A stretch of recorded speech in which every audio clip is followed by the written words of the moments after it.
Yeah, so the visa restriction isn't about the electoral malpractice. The visa restriction was put in place similar to many other countries around the globe to say that anyone who is interfering with Sierra Leone's democracy is not welcome to visit the United States. That's a position that we've taken not just here, but in many other countries. Now, for those who have done nothing to interfere with Sierra Leone's democracy, they have absolutely nothing to worry about. Here this morning. Good morning. Good morning. All right. So you've been here in Sierra Leone for a few months now, or perhaps... I've been here about 4 weeks. Oh, 4 weeks. I mean, how are you settling into Sierra Leone society so far? Well, I've really enjoyed it. It's been a wonderful introduction to the country and to the people. I've had the opportunity to meet with a wide cross-section of government, of opposition, of civil society activists, and of ordinary Sierra Leoneans. I've gotten a bit of a feel for the country, having traveled up to Cambia to swear in our new Peace Corps volunteers who are now working in the health and education sectors. And I got a chance to visit Port Loco and see some of the economic challenges that ordinary Sierra Leoneans are facing. So I think there's a great deal of work that the United States and Sierra Leone can do together to advance our mutual goals of democracy, prosperity, and health. And I'm really looking forward to working alongside the people of Sierra Leone to support your efforts to develop your country. Is there something that really has surprised you so far about what you've seen around?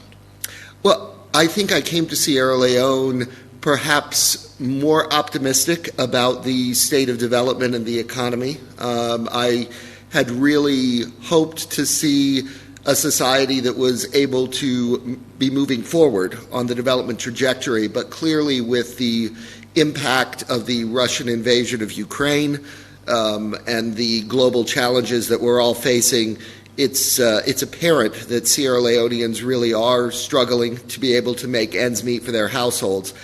I've also been surprised with the quality of the government's program to try to move the country forward. I think President Bio and his cabinet have put forward what I would call a very aggressive agenda, perhaps an aggressive agenda that Sierra Leone needs in order to move towards middle-income developing country status and address the challenges, particularly in agriculture and youth employment and in infrastructure that the country continues to face. It's, in my experience, rare to have a government that has such a clear, well-defined vision at the outset of its tenure. I'm not sure some of our own governments in the United States have been quite as clear on their priorities so early on. So I think it's something Sierra Leoneans should be proud of, and I hope that we'll be able to see the vision translated into reality. Speaking about our government program, you came in at a time when in the wake of a very bitter dispute around the election, and of course your predecessor also left with some strong exchanges between him and government officials. Have you been able to steady the ship so far since your arrival? Well, the government's been very welcoming since I arrived. I've had excellent meetings really across the board with government and opposition. Everyone's been very clear that they want the support and partnership of the United States, which was something very welcome for me to hear. So I haven't had to do a whole lot of ship writing because I think Sierra Leoneans across the political spectrum really value the relationship with the United States. Clearly there are concerns that Sierra Leoneans are addressing. I think the mediated dialogue has produced an excellent agreement for national cohesion. I look forward to supporting the government and opposition as they work together to implement that. I thought the President's televised address last night to the nation was keeping in the spirit that we would hope to see of reconciliation, of national unity, of peace, of moving forward with very important democratic and electoral reforms. So I believe that Sierra Leoneans themselves are moving the country forward politically, and we as the international community can return to the normal supporting role that we play in providing technical assistance, financial assistance, ideas so that you all can have a much stronger electoral system going forward. And in your own words, in one of the meetings that you held, understand that you've always said it's up to Sierra Leoneans how they want to shape their own democracy going forward. And it's up to the government to move forward. With everything that you've seen, the negotiation is done, the President's address is are you satisfied with the steps you've seen so far? So far I am. Obviously there's a lot of implementation that has to go forward now, but I think we've seen a spirit on both sides, government and opposition, that want to move the country forward, that want to resolve the political dispute. The committee that they have agreed to set up under a tripartite leadership to look at the full range of electoral issues dating all the way back to your first multi-party elections and propose real substantive reforms so that the people of Sierra Leone have faith in their institutions and in the Electoral Commission is precisely what we would have wanted to see from the side of the United States. So I think we're in a very good place there. Certainly, I look forward to the opposition retaking its seats in Parliament and in local government consistent with the agreement. I think that's a very important step. For a democracy to function, you need all voices represented in elected institutions. So far, I would say it's been very good progress. Getting to this point, I know, has not been easy for either side. Compromises have had to be made. But I now look towards implementation, and of course, implementation is going to be how we in the international community ultimately judge this agreement. So you are saying you still have reservations until those implementations are done? I wouldn't call them reservations. I would say there's no way to know until you see implementation whether an agreement is going to work. At least that's been my experience in many countries. So I think the agreement is good. I think it is solid. I think the negotiators did a very good job in pulling it together. I think the leadership on both sides has shown true courage in moving forward, despite some in the background who want to be naysayers. But I'm very much of the view that this agreement is to the benefit of every Sierra Leonean.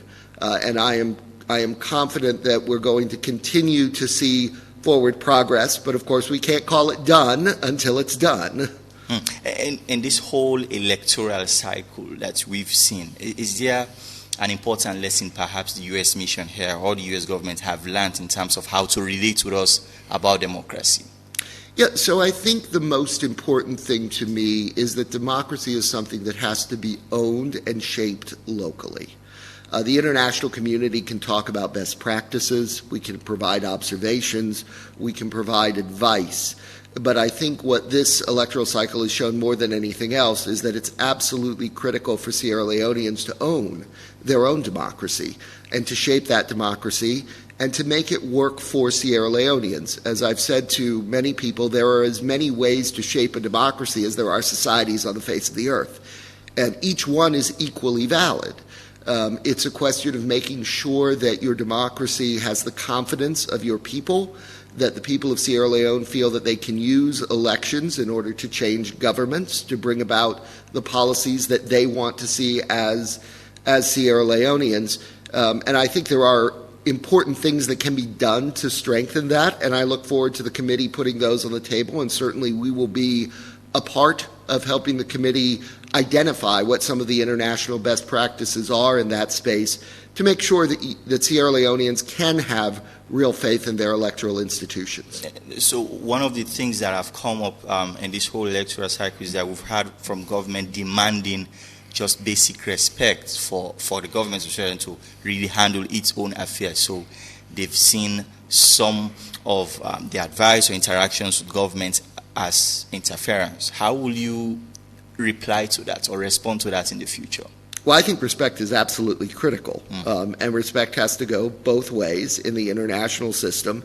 And we as the United States definitely need to show a degree of humility as we come to these issues, given our own challenges at home. But I do think that there can be a robust exchange of views between among the international players and the government and the opposition. And I think the government is right to say that they deserve respect and they deserve to be consulted on these issues, and they deserve the ability to work with the opposition to shape the democracy here in Sierra Leone to the benefit of the Sierra Leonean people.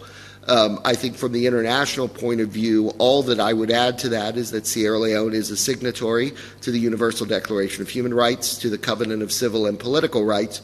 So there are international standards that the government should be seeking to uphold, and I think it's appropriate for the international community, as we do during things like the periodic review from the Human Rights Commission, to comment on where we believe Sierra Leone may not be fully adhering to those obligations, and then allow the government a chance to respond and to address whatever the international community is concerned about. Same process we go through in the United States. And sometimes I know you try to hold governments accountable to democratic standards, as we as citizens also try to do, but how do you ensure you do that and not make sure that ordinary citizens suffer the consequences of whatever action you may take against government, not just here in Sierra Leone, but of course, yeah, it can be very challenging. I think of the debates that we're having internally in the United States about how to handle policy in the Sahel following recent military takeovers in Mali, in Niger, in Gabon, in Guinea,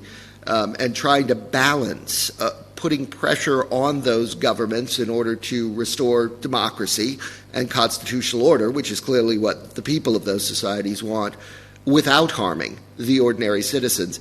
And as we all know, it's a very delicate balance. It's one that's debated very actively. I know our Assistant Secretary for African Affairs was testifying before the Senate Foreign Relations Committee yesterday on this very issue, and there was not universal agreement. Senators had differences of opinion with the administration's policy.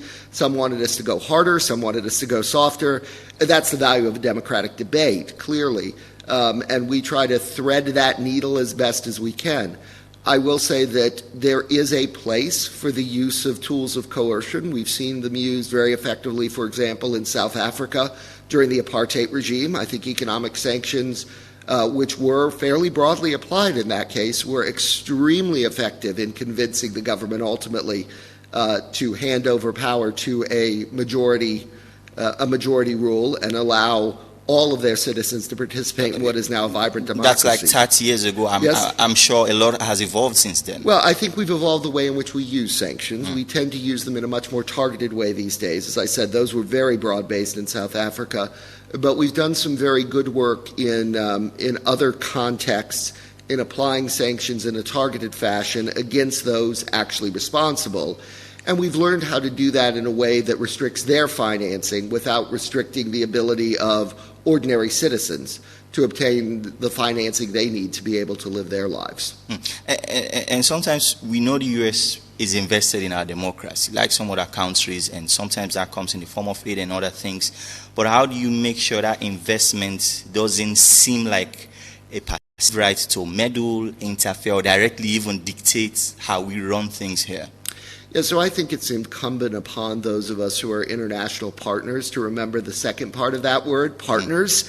We're not here to tell Sierra Leoneans how to shape not just their democracy, but how to shape their economy, how to shape their health sector. Those are decisions Sierra Leoneans have to make.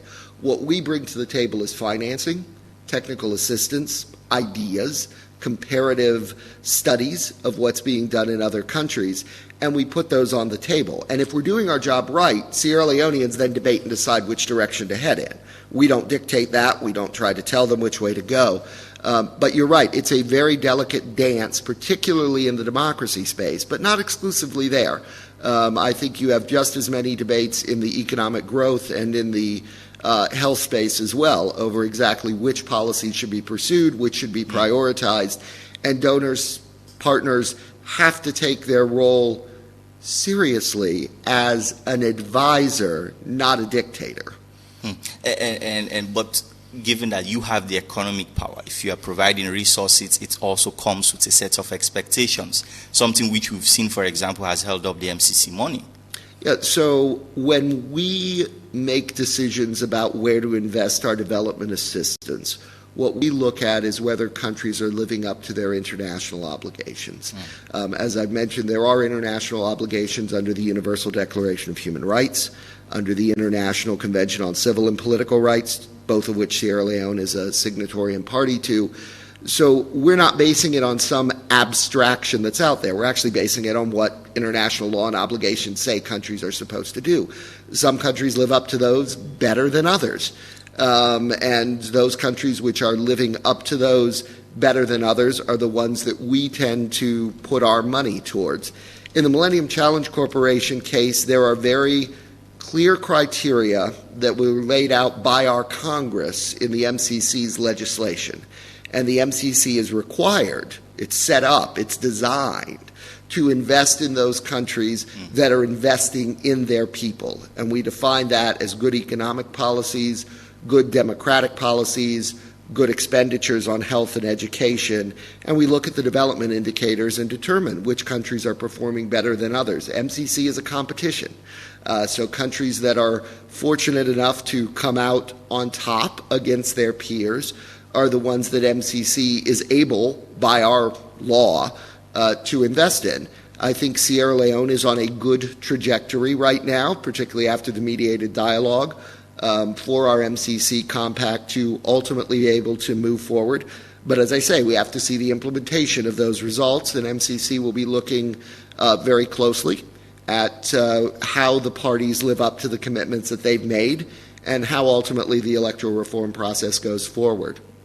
And speaking about all of that, is there a timeline in mind, for example, that you will be looking at for these implementations to really start and have effect? So I'll say the government has made it very clear to me the importance of the MCC compact to their goal of developing Sierra Leone, and we fully understand that. So of course we want to see the compact move forward as rapidly as it possibly can.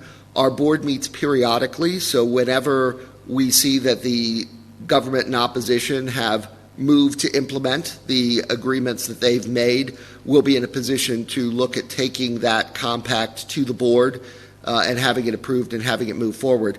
As I always say to the government, remember the MCC investment is 5 years, it's not 5 months.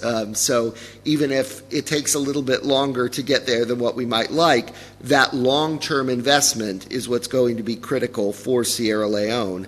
And ultimately, at the end of that period, I think we're going to be in a much better place to attract private sector growth here, to mobilize domestic capital, and most importantly, to create jobs for Sierra Leoneans. A lot of the time with your development assistance to Sierra Leone, are you also talking to government to make sure there's a clear roadmap, so when regime changes, you don't start from scratch again with different programs where perhaps you might be on the track to get success in? Yeah, absolutely. We're talking with both government and opposition all the time about the scope of our development programming. We're also talking with the various tiers of government. Obviously, we have the national government here in Freetown, but we're also very actively talking to the local governments, because much of what we do is at the local government level, fundamentally. The local health clinic, the local school, that's where we're trying to make the impact.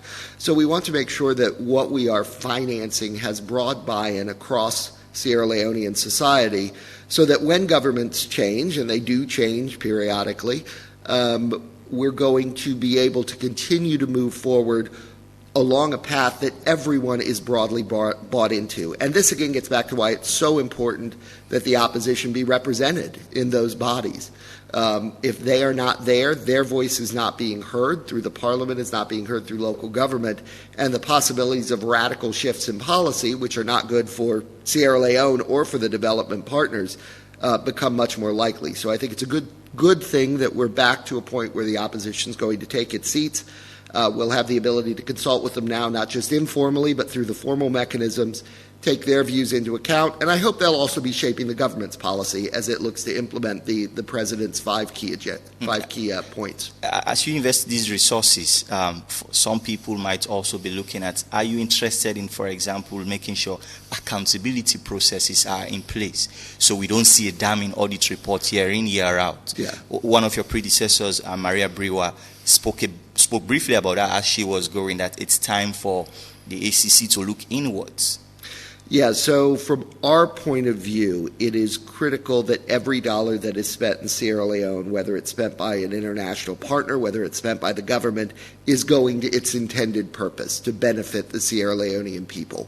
We all know that resources are scarce here, and we can't afford bleed out of any part of the budget to enrich individuals. And I know that's something that President Bio was very clear about in his first term, that he felt very strongly that there needed to be accountability for a bleed out that has occurred in the past. We firmly agree with that, and we very much believe that everything that can be done needs to be done to make sure that every dollar, donor partner, international organization, government, is spent for the benefit of the Sierra Leonean people.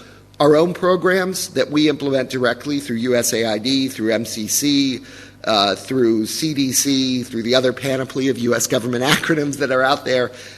We do so under very strict instructions from our Congress to have internal accountability mechanisms. So in addition to whatever the government is doing to make sure that those dollars are spent correctly, we are running our own independent monitoring and evaluation programs to make sure that those dollars are going where they're intended and that those dollars are having the desired result.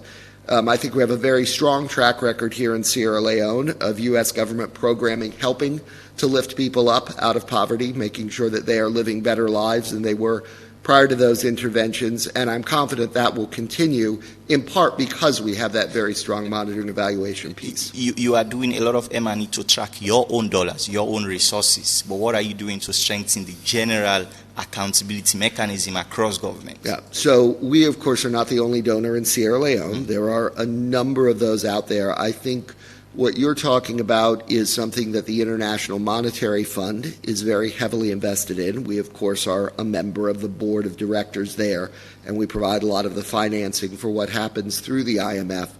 So we consider them to be the lead on these sorts of economic and accountability and fiscal matters.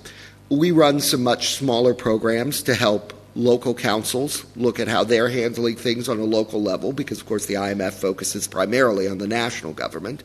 And we hope to build up those local accountability mechanisms so that councils as well can see how their dollars are being spent, make sure that their contracting is transparent, make sure that their procurement processes are delivering best results for their constituents. So I think it's a shared responsibility between the various donor partners, with the government always in the lead, because I think it's very important the government of Sierra Leone be bought into this accountability and process, and that local governments are equally bought into this accountability process. Obviously, it's a work in progress. Nothing is perfect, but I think we are making progress here. On the election episode, we've spent 4 months now going back and forth. Thankfully, there is a deal in place now for everybody to be in the fold. Is there a very important lesson that you think both political parties might learn from this? Well, I would hope three things. First, the electoral system needs reform. However one wants to take it, there are very clearly irregularities that happened during the process. Everyone is agreed on that. I've heard it from both government and opposition that the way in which the process was managed by the Election Commission left a great deal to be desired. So systemic electoral reform, I think, is the first part. Secondly, we all need to use the legal system. There is a dispute resolution mechanism laid out in your law. Perhaps some reform is needed there, but it does exist. Everyone agreed they were going to use that dispute resolution mechanism if they did not like the results of the election. At the end of the day, no one used it. That's concerning, because we were never able to see this adjudicated in a court of law here in Sierra Leone. So I think ensuring that we have a dispute resolution mechanism that everyone is not only confident in, but is also prepared to use when they have these problems. And third, my own view is that boycotting has never been helpful. I hope that what we have learned on both sides is that government institutions function best when everyone is represented. Inclusion is very important when we're talking about a parliament, when we're talking about a local government, when we're talking about really any organ of government. And I think what we've seen with the opposition not being present is that not all Sierra Leonean voices have been heard for the last 4 months in those critical institutions. So I'm glad we're where we are. I'm glad we're going back, but I hope that in the future, everyone has learned the importance of making sure that elected representatives take their seats, that the space is created to allow them to take their seats, and that an environment that encourages debate and inclusion really develops across these institutions. All right. Stay with us. This is the Epic Morning Show. We'll be right back after this break. Do you want to put a smile on your relative's face? Do you want to settle your business partners who stay abroad? Then, here's a perfect way to send money in and out of Sierra Leone. With BNB, you can now easily send money to Guinea, Liberia, Ghana, Nigeria, Senegal, Canada, and many more with the best rate. BNB is a remittance company that helps you send and receive money anytime and anywhere. Beneficiaries receive the money by cash pickup, bank deposit, or mobile wallet. You can visit any BNB branch nationwide or download the BNB Cash app from App Store or Play Store. For more information, contact our customer service at 072 500 000. With BNB, money transfer is at your doorstep.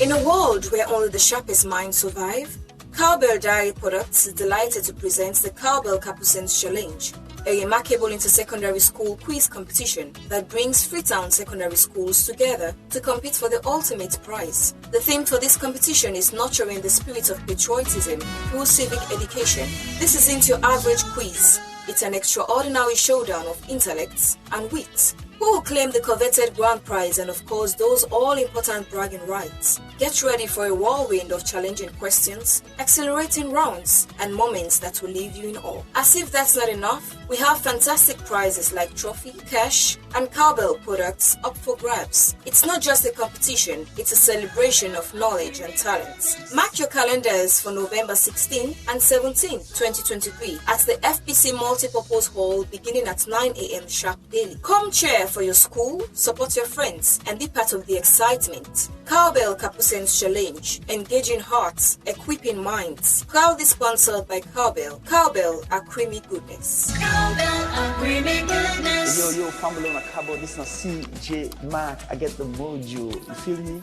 If I. Anyway, I want to tell you now about beach party where they take place now.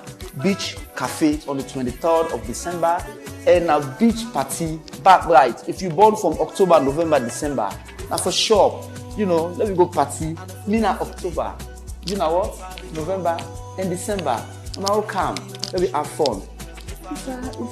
CJ Mac, baby, I got the mojo. If I know.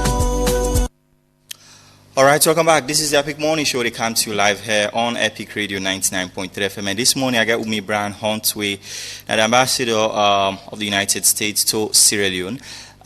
You spoke about some of the lessons you think both parties have learned, and one of them is reforming our electoral system. We have invested a lot of money over the last 7-8 years in a constitutional review process.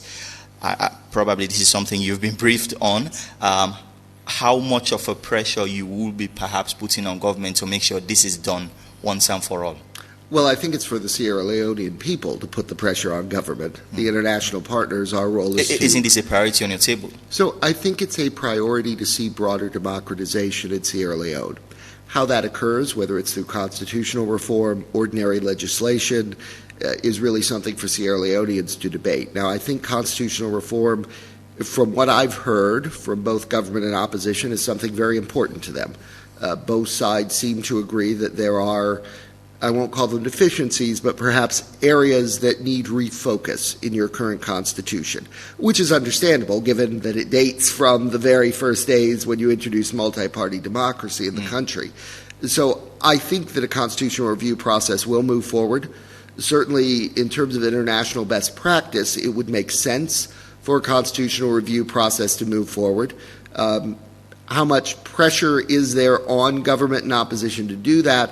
I think it's really for Sierra Leoneans to push that. Certainly, if a decision is made to move in that direction, the United States will be there to support, will be there to provide technical assistance, will be there to offer suggestions, and will certainly work alongside Sierra Leoneans that are trying to make the Constitution work in the best interests of the country and democracy. But I think Sierra Leoneans are the ones who should be carrying the water as to how political developments happen in Sierra Leone. What's going to be your priorities as an ambassador for Sierra Leone? So the three priorities that our embassy has identified are democracy, prosperity, and health. We want to see Sierra Leone's democracy thrive. We want to provide the support necessary so that Sierra Leoneans can have confidence in their democratic institutions. And we want to make sure that a culture is created that values differences of opinion and promotes inclusivity. On the health side, we're very interested in continuing the long-standing work that we've done in helping the government prepare to respond effectively to prevent pandemic disease. We've seen too many impact the economic development of this country and the region, and we need to continue to make sensible investments there. We're also very concerned about the growth in malaria rates in the country. We just saw some recent data suggesting that there has been an increase over the last few months, and we want to make sure that we're doing everything we can to help the government respond to that and make sure that malaria is not the continuing killer of children, of women, of others in the country. And then finally, on the health side, we're very interested in looking at how we can help with maternal and child health. There have been tremendous improvements made in maternal mortality, and we want to continue to invest there. On the economic prosperity side, certainly the MCC is part of that to help transform the energy sector here. But in addition to that, we're very interested in trying to work with the Sierra Leonean government to put the right policies in place that can stimulate private sector development, job creation, agricultural development. We, of course, hope that will be private sector led because that's where the resources need to come from to be sustainable. And our hope is that we can work through organizations like the Development Finance Corporation, the Export-Import Bank, the Trade and Development Agency to help attract more investors here to Sierra Leone and help Sierra Leone mobilize its own domestic capital. At the end of the day, Sierra Leoneans choosing to invest their resources here in Sierra Leone is what we all want to see drive the economy forward. One of the things a lot of people have had concern about is our government's appetite to privatize. Some people believe that the appetite is derived from the U.S. and other international partners who always think that privatization is a sustainable way for public investments, etc., but that is also coming at a cost for a lot of ordinary citizens who can't afford basic services. The more you privatize, the more profiteering becomes the motive, and ordinary citizens can't just afford to get those services anymore. Where do you think, or how do you think our government can strike the balance? Well, I think it's important to look at what is a public good and what should be best run through the private sector. And this is a debate that different political parties have different views on, even in the United States and our European partners. But I think fundamentally that's the question the government needs to be asking. If it's a public good, it needs to be well regulated and provided at a cost that all Sierra Leoneans can afford. I think of things like sewage. I think of things like electricity. But that doesn't mean there isn't a role for the private sector. One can achieve a public good while still having the benefits of private sector management. I think of my own state in Virginia, where we have a private electric company that provides power, but the rate that company is allowed to charge is determined by the General Assembly of Virginia. There is a maximum rate that they can charge users to ensure that it's affordable, and they're required to provide subsidies to those who can't afford to pay, and the state will step in some cases if you live below a certain threshold to ensure that you are able to pay your power bill. So I think there's ways to do that. And the reason we emphasize private sector so much is that we have seen repeatedly, not just in Sierra Leone, but really across the world, that governments do not run companies well. That's just a fundamental truth. You can look at any number of examples, including in my own country, where governments have tried to set up companies, where those companies have been badly managed, where those companies have ended up costing the government more money than it contributes to the coffers, and become a real drain on the economy and on the budget. And that's why bringing in private sector management with sensible regulation, when we're talking about public goods, and with a social safety net, is really the way that the United States and many of our other international partners feel is best for the developing world. Now, it's a choice for Sierra Leoneans, and your government will have to debate this and get it right. And I don't think they're doing it because the United States thinks it's a good idea. I think they're doing it because they have taken a sensible look across comparative examples in your region, in Africa, in the global community, and said, right, here's what we see were best practices, here's what we think we can best implement here in Sierra Leone, and here's the social safety net that needs to accompany that. Okay, speaking about economics and U.S. business interest, I want to ask you quickly about this because we know you've met with the Minister of Mines, I think last week or so, and one of the issues that came up in that particular meeting was Marampa Mines. Are you concerned that a business like that with U.S. interest are you worried that it could have adverse effects on their operations if a Chinese company gets the real for a long time? Well, from our perspective, I spoke with the Minister of Mines about Marampa and its very ambitious expansion its very extensive expansion plans, and about what it would take for Marampa to be able to move forward with those plans. I think the minister is in full agreement that the plans Marampa has to increase production are in the interest of Sierra Leone. It will mean more jobs for Sierra Leoneans. It will mean more revenue for the government. And the minister, and in fact everyone I've spoken to in government, is very, very laudatory of what Marampa has been doing up until now, particularly with their community investment. So I believe that the government of Sierra Leone wants Marampa Mines to succeed. They want the project to go forward. They want the expansion to go forward. As to how they choose to structure the port and rail out there, that's something that the government, I know, is talking to all stakeholders about. And I'm sure that they will make sensible decisions that ensure that all stakeholders have access to that port and rail. I'm frankly less concerned about exactly which company manages that. I think that's something hopefully the government would choose through a transparent public tendering process. I think that's the best way to get the best value for the government. But I think as long as the government ensures that all stakeholders have the access they need, are able to conduct the exports they need to conduct through that infrastructure, and that they are living up to the commitments that they have with all of the various players in the mining industry there, that will be in relatively good shape. Okay, let's talk a bit about the media. I mean, you've interacted a bit with the media. I know a few of us editors met with you. You've also met with the Sierra Leone Association of Journalists. What's your first impression about the media so far? Very free, very diverse, and I think very impactful just across the board. Clearly, radio has a premium in terms of reaching Sierra Leoneans because print is necessarily restricted, largely to the urban areas, and of course television is not seen nearly as much in the outer regions as one might like. But I think Sierra Leoneans benefit from having diverse viewpoints out there in their media space. I've been impressed and surprised by how frank people are in sharing their views in the media. I think that's great. I think it's healthy.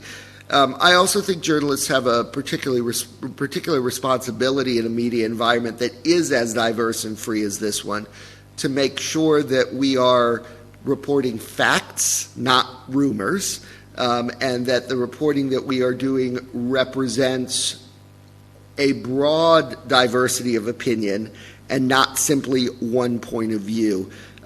I also, frankly, because of what's gone on in the social media space in particular, not just here but globally, I'm very concerned about the proliferation of hate speech. I think it's a very dangerous trend across the international community. How we deal with that, I think, is something that public policymakers are still struggling with. I noted quite happily that this was one of the parts of the agreement for national cohesion that the two sides chose to address. I think they're going to need to figure out specifically how one does that, because we don't want it to veer into silencing legitimate voices. But we also don't want to see what happened in Rwanda. We all know the tragedy there. There are an infinite number of examples from the United States where hate speech has proliferated into violence, into bullying, into harassment, So we are going to need to find a balance somewhere in the global community. And really about there's a dire need for investment in the media in Sierra Leone. Is that part of a portfolio that you'll be looking at? So the United States doesn't invest in media. We will provide training. We will provide advice. We can even provide training and advice as to how to run media as a business. I think that's absolutely critical when you have as diverse a media environment as this. But we won't be investing directly. It wouldn't be appropriate for the United States definitely. to invest directly in your media outlets. But I think our training can help, and I think there is something to be said for editors, for owners, remembering that media is a business. It's not just a way to get your opinion out there on the air. At the end of the day, you have to at least recover your costs, if not make a profit, which ideally is what most media houses seek to do. So I think there is certainly space for people to give some creative thought as to how you make the media business viable here in Sierra Leone.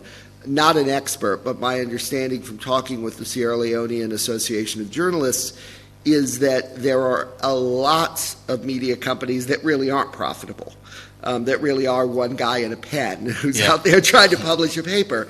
And that, of course, is never going to be sustainable.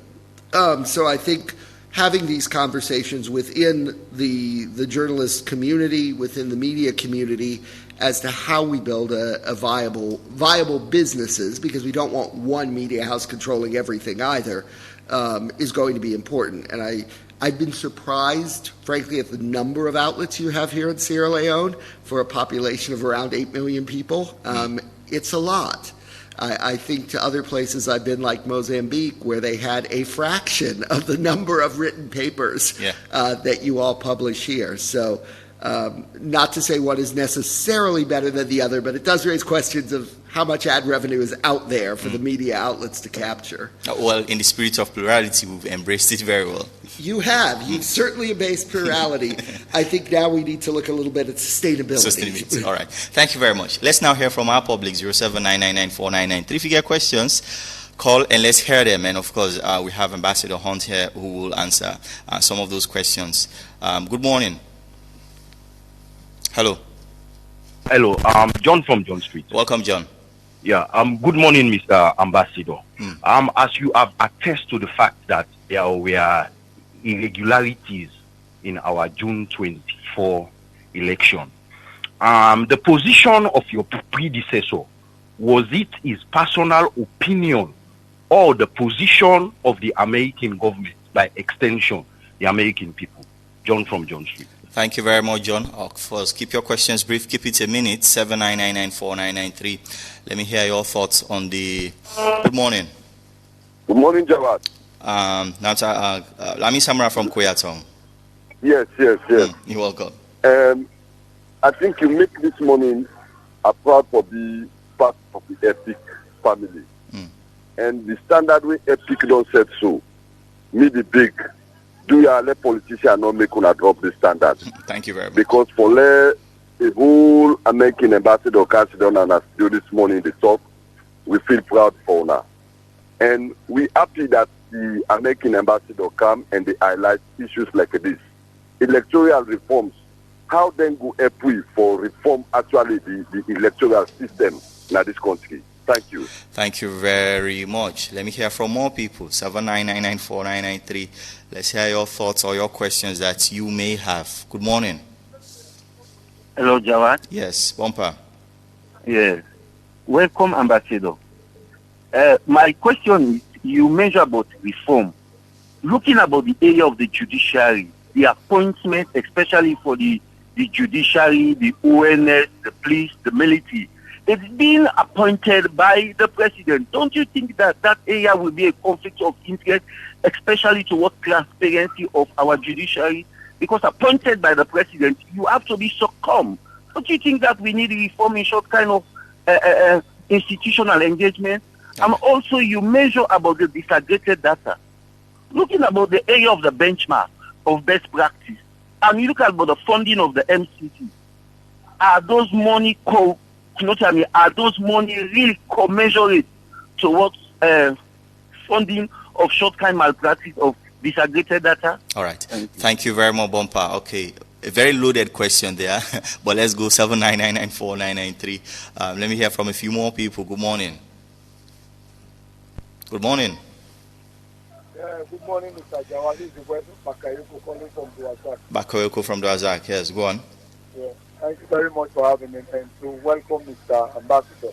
My question is, I heard Mr. Ambassador is talking about the election. Also, by the way, I want to know if Reddit is still eligible to have the NTC card. That's one. And two, now we have understood that, the dialogue is over. Now the opposition have agreed at some point to go to, they want. What if some of them fail to go? Will, the government be eligible to have the NTC scorecard? All right. That's my question. Thank you very much. Let me put through two more questions here. 79994993321 from City Clock. And if you're just listening with this is the Epic Morning Show. Good morning. Good morning. Mm-hmm. Good morning, Mr. Ambassador. James from QC. James, you're welcome.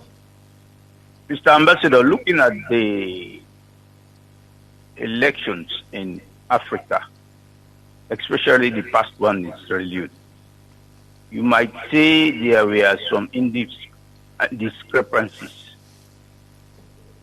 Can you also attest to the fact that all the elections in this country has had its own problem, but this one did not have any significant problem that will result to nullification or rerun, because the people who were the main protagonists, the APC, did not take the matter to court, and we should respect our laws in this country.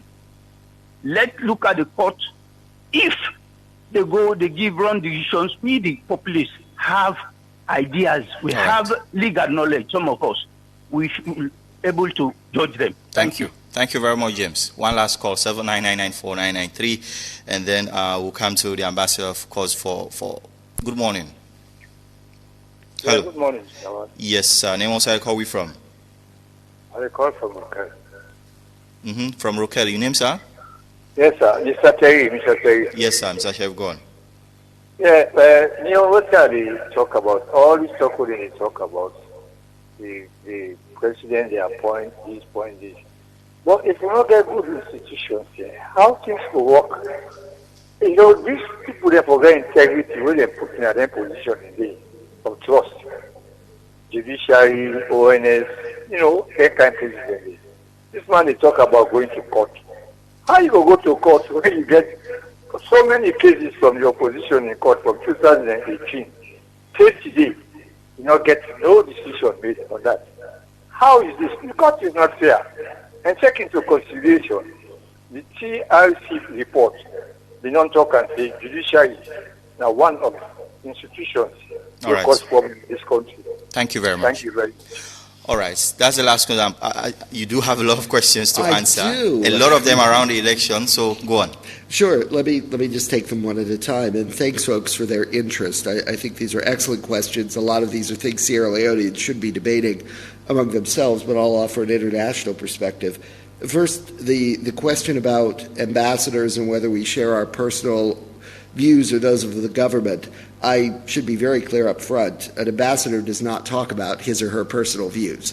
An ambassador represents the positions of their government, particularly when talking in public. Now, positions of governments evolve, they change, realities change, so... Have the position of the U.S. government changed about the election? So I wouldn't say that it's changed. I think the response, however, by the government and opposition has changed, and we're in a very different place than we were 4 months ago. Safe to say it has evolved? It has evolved. I think that things are evolving on the ground, and we respond to how things evolve on the ground. So I think it's fair to say that positions, not just ours, but of the international community, have evolved because we've seen positive progress. So we don't stay in the same place we were when the situation is changing on the ground. The question on how electoral reform is going to happen, I think the agreement on national cohesion addresses that. There is a new electoral committee that's been established. There is a tripartite leadership between government, opposition, and international partners. That group has 30 days to come up with its terms of reference, for which they've given some broad guidelines in the agreement. And then that group within 6 months is supposed to present implementable reforms. So I look forward to seeing how that committee actually operates as it's formed, but I think the intention of those who signed the agreement was that it be a very comprehensive review, not just of this last election, but of all of Sierra Leone's elections, and try to draw forth best practices and things that need to be changed going forward to build the confidence in the electoral institutions. On the judiciary appointments and the appointments of police and military and how those are made in Sierra Leone, there are many ways by which democratic countries handle that question. Even in the United States, we don't do it one way across the entire country. Some states, the governor appoints judges without any further intervention. Some states, judges are elected by the public. Some states, and at the federal level, judges are appointed by the president and confirmed by the Senate. So there's many different ways to do this, even in our own system. It's not that one way is good and one way is bad. It's coming to a way in which the people of the country, or the people of the jurisdiction, have confidence in those people who are taking up appointments in the police, in the military, in the judiciary. I think it's an area that is certainly open for discussion. I've heard a lot of concern, particularly about judicial institutions since I've been here, and certainly we want people to have faith in those institutions. That's fundamental. Some of those opinions are also informed by experiences of course. people. No, of course. So I think it's fundamental that people have faith in the institution, and I think to the extent reform of the institution is required, that should be something that Sierra Leoneans are discussing. Maybe that's a change in appointment, maybe it's changes in other ways, but I think it's certainly worth taking a look at. On disaggregated data, certainly the release, as the caller said, of disaggregated data following an election is an international best practice. Now, at this point, the parties have agreed that they want the committee to look at that among a number of other issues, so I don't want to stray too far into the committee's work, since that's a point of ongoing deliberation. So I think I'll leave it at the release of disaggregated data as an international best practice. A point of contention throughout this whole political episode has been about the law, what is legal and what is not, and how far can any institution or even government or opposition go, and how far they can't go. A point you mentioned that everybody should use the legal system. Mm-hmm. Yeah, I am not an expert in Sierra Leonean law, and I am not going to play a lawyer this morning on your program. So I agree it is a point of debate, and I agree that a point of legal debate is best settled in the courts. So I think we'll let the courts do their job on that one. On the election's impact on the MCC scorecard, certainly there is a part of the scorecard that looks at democratic rights and human rights and political freedoms. The elections could certainly impact that. I don't know. I haven't seen your latest 2023 scorecard yet. It'll be released publicly in November, and we'll see. But I would be careful of assuming that any single event is going to change the MCC scorecard. The MCC scorecard looks at not one event, but at a number of different indicators. And it is entirely possible that other indicators will push you above the threshold, even if the indicator on the electoral conduct might bring you below. So I can't say how it will impact at this stage, but we'll wait and see in November. Yeah, but someone was also asking, are we still in contention for that 400 million grant? Absolutely. Absolutely. So the MCC has maintained Sierra Leone's eligibility for a future compact. We are now in the process of determining when it would be advantageous to take it to the board, and that is likely to follow the implementation of the agreement between the two parties and the outcomes of the Electoral Reform Committee. That will put us in the best possible position to argue that Sierra Leone is making the democratic reforms that are required for eligibility. You met with the Speaker of Parliament. I did. And in your meeting, what were some of the things that you really pushed through? Because this is a parliament, unlike the last parliament that we had, which was a hung parliament. This parliament is different. Majority is clear. So what did you tell him about maybe your concerns or expectations? Well, it was a courtesy call with the Speaker, so I was more listening to the Speaker explain to me his vision for how Parliament will work and how things are done in the Sierra Leonean legislature, so I was very much in the learning environment. I didn't go with a long list of asks for the Speaker. I think my primary ask was that the Parliament operate in an inclusive fashion to make sure that all views are heard. And the Speaker was very clear that he welcomed the opposition coming back. He welcomed having those views put on the floor.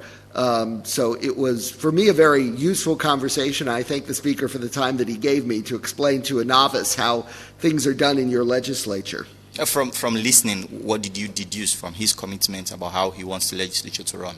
Well, my sense from the Speaker is that he wants it to be a very inclusive process. He wants to make sure that all views are aired, that all views are heard, that the opposition is represented on the committees. Clearly, the Speaker, like myself, believes very strongly in the rule of law and in following the procedures that have been laid down for how Parliament operates, and that's to the good. And I think it's very useful that you, unlike the United States, have a Speaker who is not drawn from one of the political parties, that he is an independent arbiter. And so hopefully that will help to ensure the inclusion. I mean, he is a well-known member of the ruling government, so... But he doesn't represent either party when he becomes Speaker. Definitely, he doesn't. But here's a message from our Facebook page. Suleiman Seri Mohammed is saying, good morning, Mr. Ambassador. Now that the opposition have agreed to go back to Parliament, is the U.S. going to rethink their visa restriction on those they think that are responsible for the electoral malpractice? Yeah, so the visa restriction isn't about the electoral malpractice. The visa restriction was put in place similar to many other countries around the globe to say that anyone who is interfering with Sierra Leone's democracy is not welcome to visit the United States. That's a position that we've taken not just here, but in many other countries. Now, for those who have done nothing to interfere with Sierra Leone's democracy, they have absolutely nothing to worry about. If there are people who have interfered, and I will let folks draw their own conclusions as to whether or not they may fall into that category, then yes, the visa restriction will continue to apply. But I will say this is something that is not unique to Sierra Leone. It's something that we do in any number of other countries, including recently in Liberia, Nigeria, a number of other places, because we really do feel that travel to the United States is a privilege that we want to extend to those who are sharing our values, who are not engaging in the overthrow of governments and anti-democratic practices. Is it up for review anytime soon? So the policy itself is likely to remain in place for the foreseeable future, and even even if we were to rescind the policy, it would be prospective. It wouldn't be retroactive. So if we determine that you are ineligible because you have engaged in a practice, whatever that practice may be under our law, that ineligibility is going to stand unless Congress were to change the legislation. So, and quickly, about this visa ban, there is a perception that, I'm speaking now on behalf of the student community who frequently go to the embassy for F1 visas to go and study. There is a perception that, in a way, it has affected Sierra Leoneans who are going forward for visas. I can't see how it would impact students. I'm not aware of any students who have engaged in practices that are contrary to Sierra Leone's democracy. So I don't believe this is having an impact upon student visa issuances. Okay, but other categories of visas, I mean, as long as people are not involved, it's open and they can get access. Absolutely, yeah. I mean, unless someone has, unless you are aware, and you should be well aware, if you have been engaged in practices that undermine Sierra Leone's democracy, you have no reason to be concerned about your eligibility to travel to the United States. In terms of everything you've said, in terms of the programs United States will be looking at, especially about prosperity, what will you see as a success, let's say, in a year's time regarding that? Well, in a year's time, I very much hope that we have seen the Electoral Reform Committee complete its work and the Millennium Challenge Corporation sign the compact, and that we are moving forward to help transform the energy sector here. I'm also hopeful that we'll have a number of agricultural programs come online in support of the Feeds to Loan program. So I think a year out, that would be a very good marker. And then finally, I think we're going to continue to work with the International Monetary Fund and the World Bank as they try to help the government improve its fiscal space, bring down inflation, bring down prices here, which I think is absolutely critical for the good of this individual household here in Sierra Leone.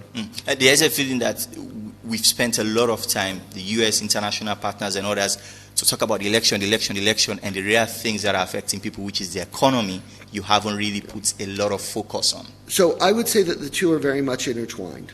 When we talk about wanting to improve the economy, fundamentally what we're talking about is trying to get private sector, either Sierra Leonean or international, to invest and create new jobs so that people are able to earn the income that they need to support themselves and their families. Investors are not going to come to Sierra Leone. Sierra Leoneans are not going to invest to expand their businesses if we don't have a stable political system. That's fundamental. Having talked to many U.S. businesses, both those active here and those who are considering investment, the first question they ask is, so what's going on with the politics? How stable is it? How safe is my investment? Can I be guaranteed if I expand that the government's going to still be there next week? If they give me a tax concession, is that going to be written in law? Is it going to stay there? So all of the political drama, and there has been a lot of focus on it, really does have a very direct impact on whether or not we can move forward on the prosperity front. So I think we're over that hump. I think that the agreement is a good one. I think that we can now give investors much greater confidence that there will be a stable political system moving forward, and I hope that we'll begin to see the results of that, first with Sierra Leoneans expanding their businesses, and then ultimately with international investors coming. All right. Thank you very much for being here with us this morning. I'm Ambassador Brian Hunt of the United States. This is the Epic Morning Show. Stay with us.